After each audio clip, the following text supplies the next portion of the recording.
So now that you've had your practice and you have in your mind the logic behind the idea of sample differences and population differences in the context of matched samples, I can't talk today, or paired samples, we are going to move into a different context in terms of what actually constitutes a difference. And so this is going to be independent samples t-test, which is of course going to be a situation where the samples, this is a dumb moment, samples are drawn independently of one another. They're not related in any way.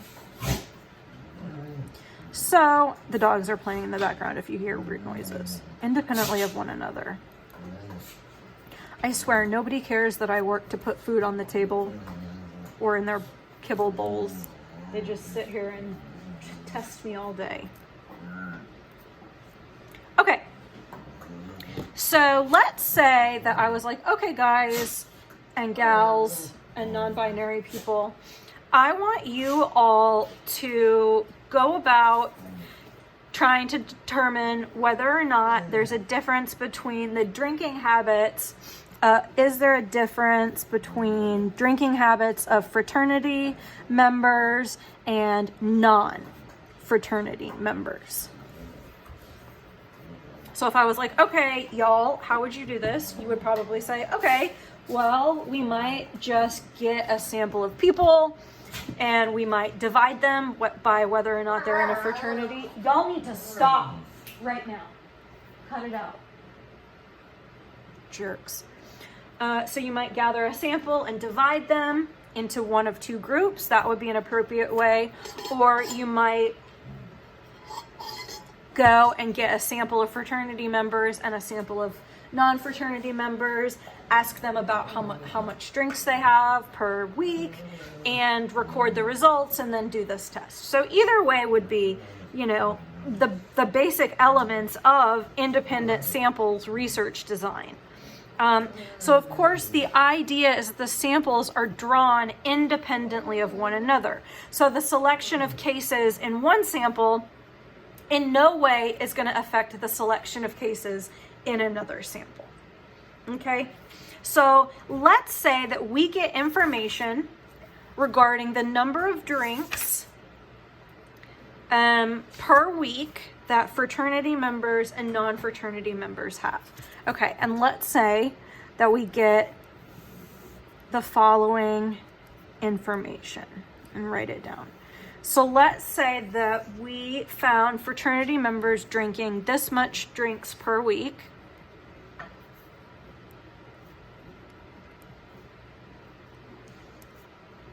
Six, 3, 2, 4, 5, 6, 7, 5, 4, 5, 4, 8, 6, 7. 1, 2, 3, 4, 5, 6, 7, 8, 9, 10, 11, 12, 13, 14. Okay, so in this example, our N is equal to 14. Since we're working with two different groups, I like to indicate them as either like group 1 or group 2. So I would say like this, N1 is 14. If we calculate the mean, so X bar 1, let's see,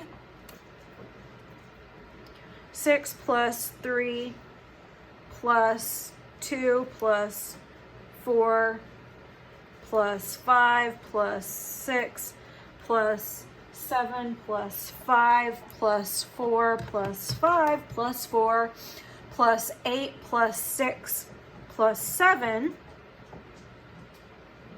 divided by 14 gives us an X bar 1 equal to 5.14.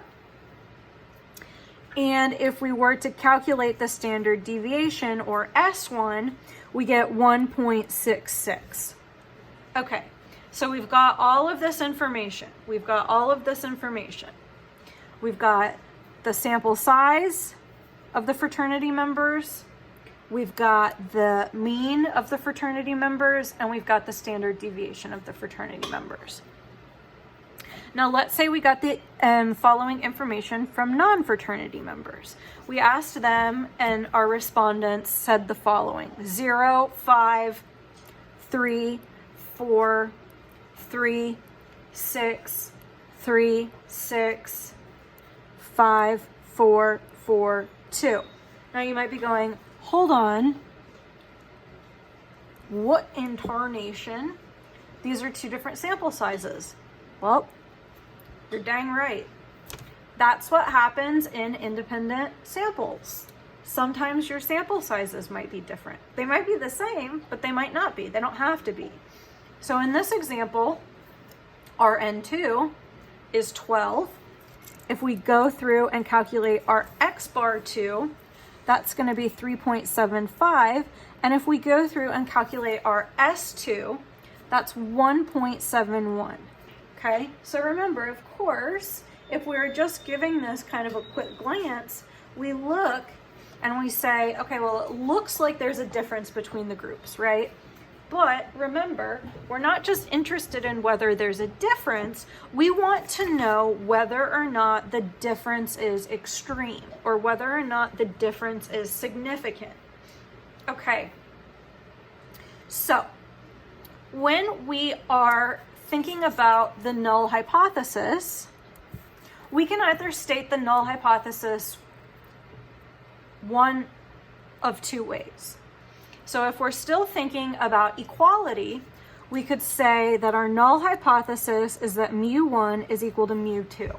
I like this way of stating it, right? This is the statement of equality or no difference. You could also state it, it's saying the same thing, that mu1 minus mu2 is equal to 0. This is also just a different way of saying the same thing. So either one of these you can say for your null hypothesis. I don't care which one you say. I like the first one because I think it's just easier to remember.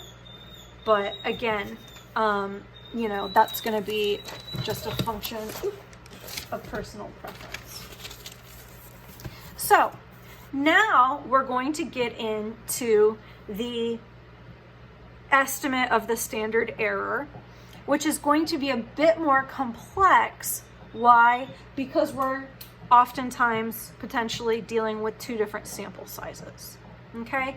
And so if we think about the fact that we know and we remember that any measure of variation that might exist in a sample is going to be a function of sample size, right?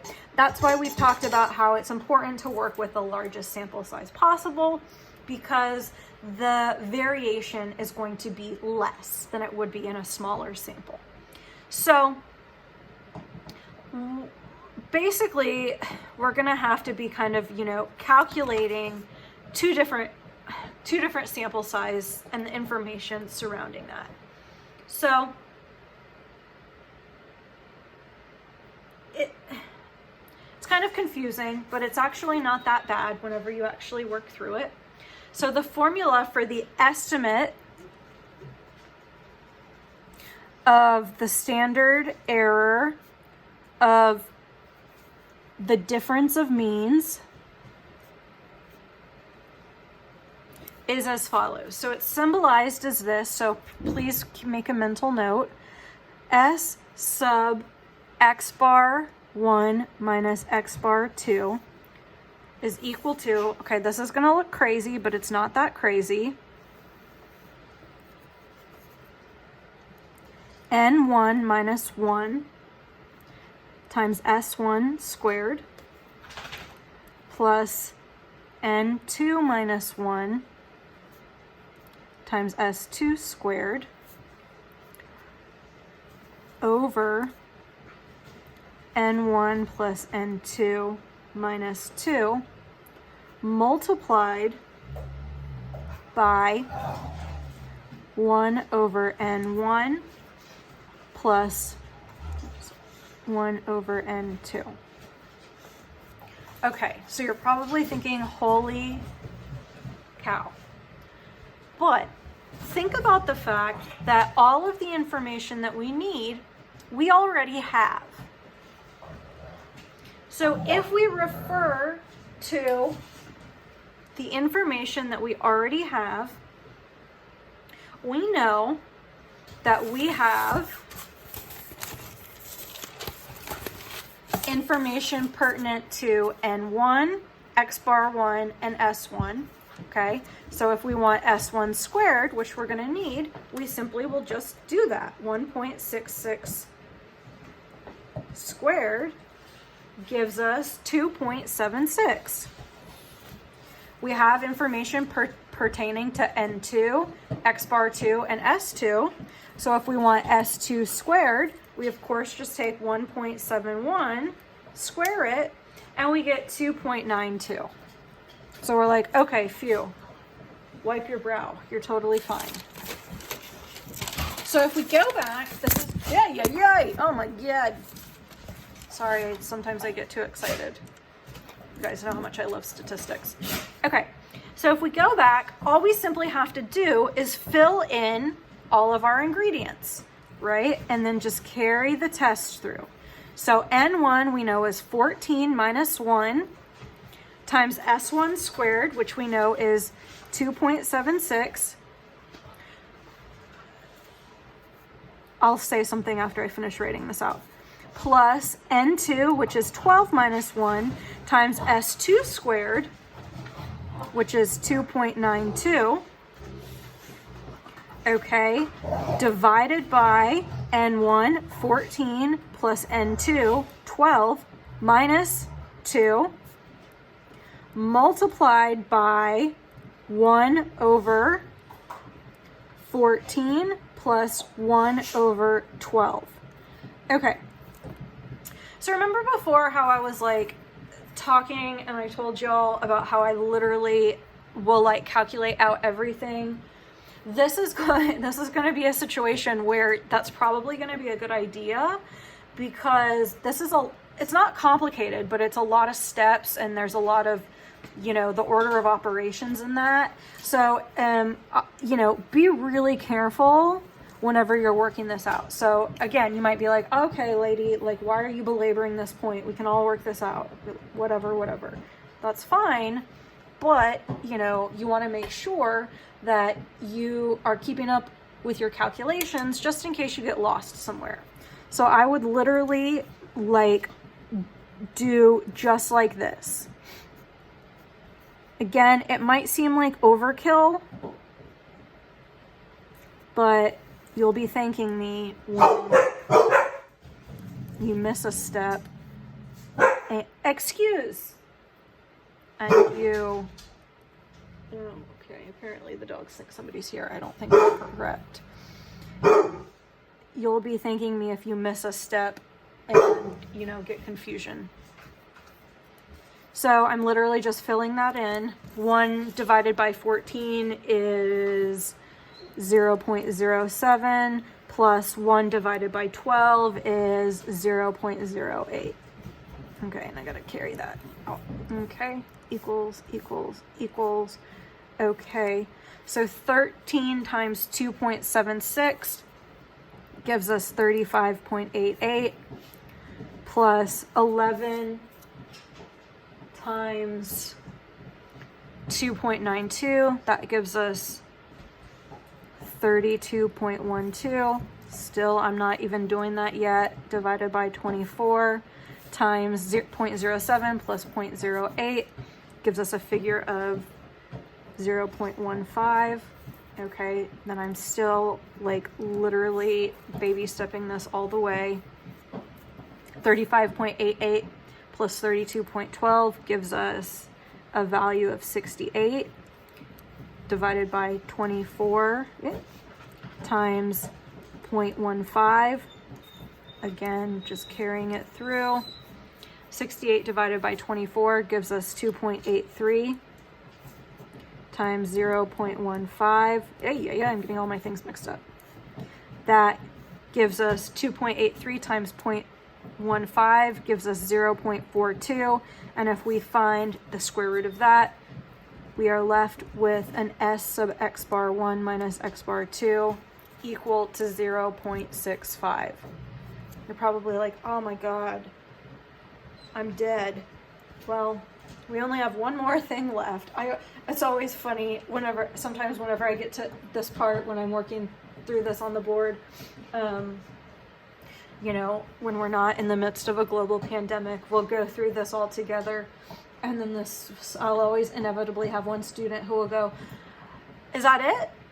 Or like, okay, is that it? Is that the answer? And I'm like, well, that's the answer for this, but we still have to do the t-test. And they're like, but it's not that bad. So the t-test for independent samples is as follows.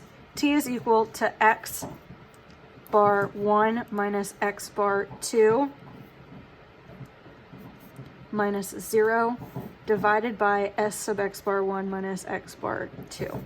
Well, just like before, since this is 0, we can just eliminate it. And then we just fill in the blanks. So t is equal to x bar 1, 5.14, minus x bar 2, 3.75, divided by this figure that we got for the estimate of the standard error of the difference of means, 0.65. So 5.14 minus 3.75 gives us 1.39 divided by 0.65. That gives us a t calculated value equal to 2.14. Okay, now we know that we have to find our critical value. So let's say that we're working with the alpha level of 0.05. Okay, now with the independent samples t-test, your degrees of freedom are going to be slightly different.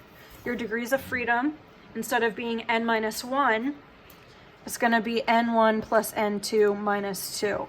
So of course, before you get freaked out, you could just say, oh, we already remembered what that was. We already figured that out for that formula.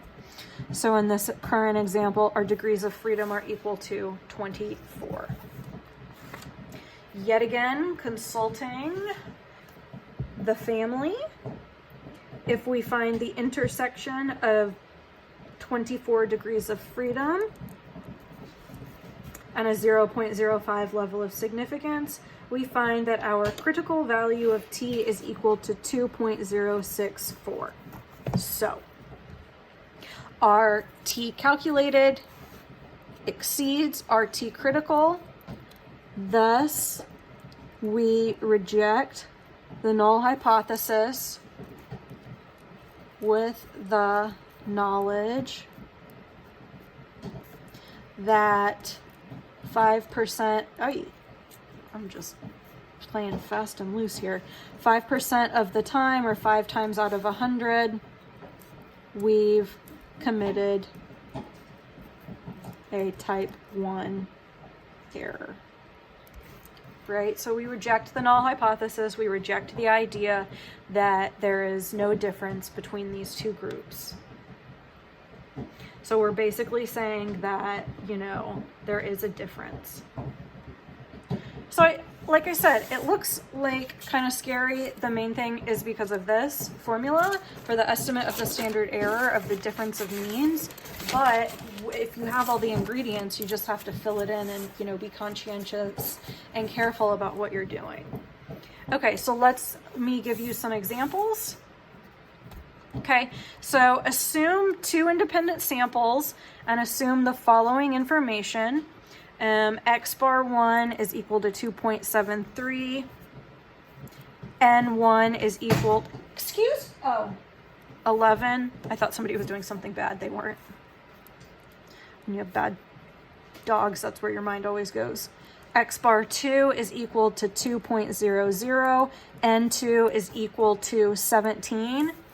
And the hard, which is not even that hard, the tedious process was already done for you. You're given the estimate of the standard error of the difference of the means equal to 0.52. Okay, state your null hypothesis, calculate t, assume a 0.05 level of significance and draw a conclusion. Okay, let's say also assume 2 independent samples. Let's say that x bar 1 is equal to 24.53 and n1, Titus, I don't need your help up here, thank you, sir. N1 is equal to 24. X bar 2 is equal to 26.28 and N2 is equal to 18. Let's say you have an estimate of the standard error of the difference between the means equal to 0.67, and let's say that you're working with a 0.01 level of significance this time. Do that, state your null hypothesis, calculate t, and draw your conclusion. Okay, so make sure that you work on your practice problems, which are online, and for next time, we are going to be looking at chi-square. Chi-square. So I'll record that one next for you all.